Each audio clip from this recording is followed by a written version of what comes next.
Voltamos a apresentar Inclusão e Saúde. Voltamos com o Inclusão e Saúde. Como prometemos, o assunto agora é preocupante. A gente já abordou em outros momentos, conversando com outros profissionais, inclusive com o representante e a representante do Centro de Valorização da Vida, o CVV. Mas agora a gente conversa com um especialista no assunto, psicólogo Matheus Felipe. A gente vai falar sobre depressão. Tem gente por aí que eu ouço falar, eu estou deprimido, eu estou deprimida. Mas peraí, o que é a depressão efetivamente? Quais são as consequências?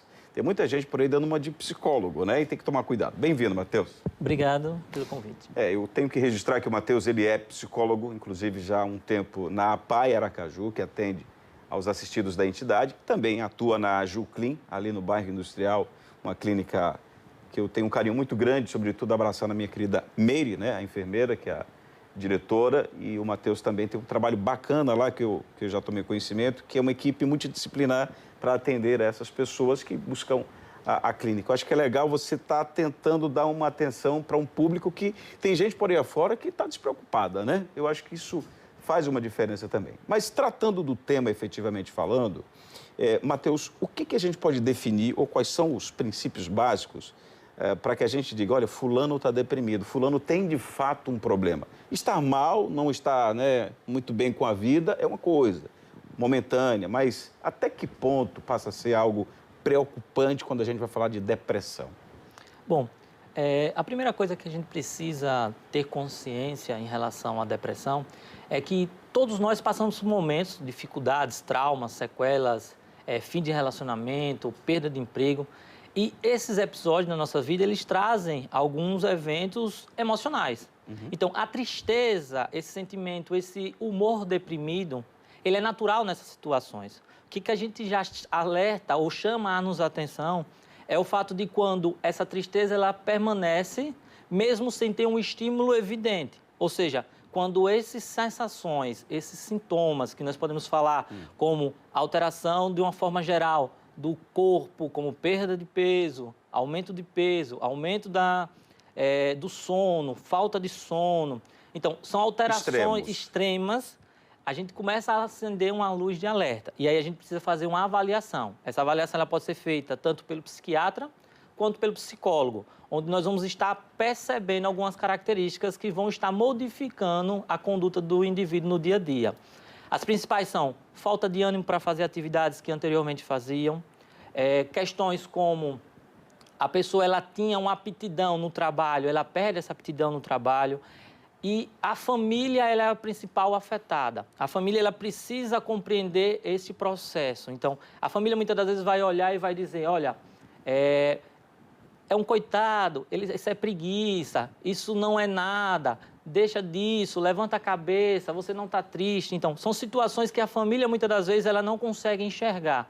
Então, a depressão, ela é um conjunto de sintomas onde temos uma alteração bioquímica, nós precisamos entender que existe uma alteração no sistema nervoso, existe alteração no sistema dos neurotransmissores que são afetados no nosso corpo. E essas alterações, ela muitas das vezes vêm trazer incapacitações. Hoje a depressão, ela atinge mais de 350 milhões de pessoas no mundo. A depressão hoje, ela é uma das principais doenças incapacitantes. Nós temos hoje a pesquisa pela APA, Associação de Psiquiatria Americana, que diz que de 5% a 7% da população mundial um dia vai ter ou tem depressão. Todo mundo, de algum modo, ou pessoas que eu já ouvi comentar, chegam a afirmar que a depressão é o mal do século. Tanta coisa é o mal do século, né? Mas não é de agora que a depressão atinge, como o senhor está explicando aí, a tantas pessoas.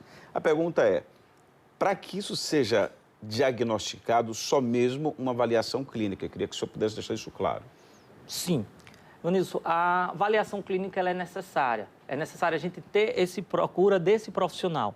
Então, eu, enquanto família, enquanto sociedade, enquanto amigos, nós vamos estar o quê? Alertando. Começa a perceber características, como eu citei, alteração no apetite, alteração no sono. A pessoa ela não tem mais aquele ânimo de estar fazendo aquelas atividades diárias. Aciona, procura um serviço de psicologia, um psiquiatra, onde este profissional ele vai fazer uma bateria de avaliação.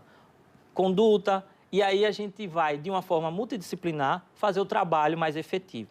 A depressão, ela tem cura sim, porém ela precisa ser tratada.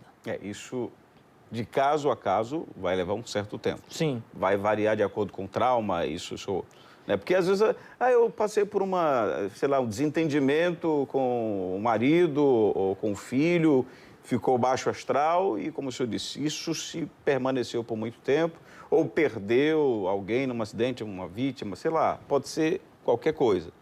Mas, de caso a caso, essa cura, esse tratamento pode se alongar. Sim. Porque as pessoas ficam, eu não quero, porque tem gente que vai, aí o psiquiatra, quando é o caso, determina um medicamento, porque aí vocês trabalham em conjunto, dependendo da situação.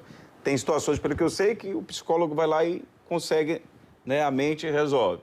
Mas, de repente, tem necessidade do psiquiatra entrar, até porque precisa recomendar medicação, entre outras coisas. Aí a pessoa fala, mas eu vou ficar dependente do remédio. Tem gente que fala assim, né? Bom, excelente pergunta. A primeira questão é que é um trabalho multidisciplinar e a gente vai conseguir compreender o seguinte. A psiquiatria ela vai agir na parte mais biológica, nos neurotransmissores, serotonina, são substâncias que fazem com que nós estejamos esse bem-estar nosso diário. Então, a psiquiatria ela vai dar esse suporte medicamento. E vale ressaltar que os medicamentos voltados para a depressão, nenhum deles são de uma forma que você vai estar viciado. Eles são tarja vermelha. Então, a gente diferencia um pouco dos remédios psicoativos, né, psicotrópicos, eles diferenciam um pouco. Então, não são medicamentos que vai criar um vício. Em relação à psicologia, nós compreendemos que durante a nossa vida nós vamos criando algumas crenças disfuncionais. Crenças nada a ver com a religiosidade, mas crenças que a gente estabelece como verdades absolutas. Verdades essas que vão conduzir como nós vamos nos comportar diante das adversidades. Bom, não é a situação, a gente compreende que não é a situação que define como eu vou me sentir, como eu vou estar, mas sim o sentido que eu vou dar a partir dessas crenças que vão influenciando. Então, a psicologia, ela dá esse suporte. A psicologia, ela vai identificar quais são as suas crenças disfuncionais, ela vai resgatar essas crenças e quais momentos da sua vida essas crenças estão te incapacitando. E a gente trabalha, remodula, dá um significado totalmente diferente para isso, e aí o paciente ele consegue ter a própria ajuda psiquiatra, ou seja, a medicação vai dar esse suporte e com a terapia vai dar esse complemento, onde ele vai tratar não somente a ação do medicamento, mas também a forma qual ela foi desenvolvida. Porque a depressão ela tem influência tanto biológica quanto social. Tá. Para a gente, digamos, concluir, mas só em função do tempo mesmo, queria que o senhor pudesse me explicar o seguinte, e o assunto é preocupante, porque quando a gente fala a depressão pode levar à morte. Como? A mente humana pode fazer com que a pessoa decida tirar a própria vida, ou, tem algum surto psicótico, pode ter tanta coisa, mas, sobretudo, o suicídio. E aqui, por várias vezes, já fui orientado que a gente não tem que falar do suicídio com receio, como também não é para falar como estímulo. Então, com todo o cuidado que a gente já teve e quer continuar tendo, a preocupação em relação ao suicídio não é para deixar de falar, porque a fala de um profissional aqui pode ajudar alguém a, inclusive, não tomar essa decisão. Então, é isso que a gente quer aqui nessa abordagem desse momento. Então, até que ponto chega a ser preocupante ou a depressão para ela dizer assim, fulano não vai tirar a vida, ele só está com historinha. A família, às vezes, é besteira, não dá atenção. Tem gente que não dá sinal nenhum e, de repente, comete suicídio. O que a gente pode falar para as pessoas em relação a isso, Matheus? Bom, em relação à família, ela vai ser o nosso suporte social. A pessoa que ela tem depressão, pesquisas dizem que cerca de 15% das pessoas que sofrem depressão, elas têm a tendência a cometer o suicídio. Então, é um número muito grande. Sim. Então, o suicídio, ele não é acidental. Muitas vezes acontece dentro do episódio, da tentativa, acaba tendo o próprio suicídio. Mas esse suicídio, ele sempre é planejado. Então, nós precisamos, quanto família, precisamos estar alerta a alguns tipos de padrões comportamentais. Por exemplo, aquela pessoa o homem que começa a criar o seu testamento, ele já começa a criar sinais de despedidas. A moça que divide os seus bens com amigas, com colegas. Então, são sinais que muitas das vezes você percebendo uma pessoa que está em um sistema depressivo, em um estado depressivo, começa a se comportar desta forma, uma subida repentina de humor, a pessoa ela começa a se comportar totalmente diferente. Então, são sinais que quem está já sofrendo depressão precisa ser alertado. E como você falou muito bem, depressão precisa ser dito a todo momento, e suicídio também.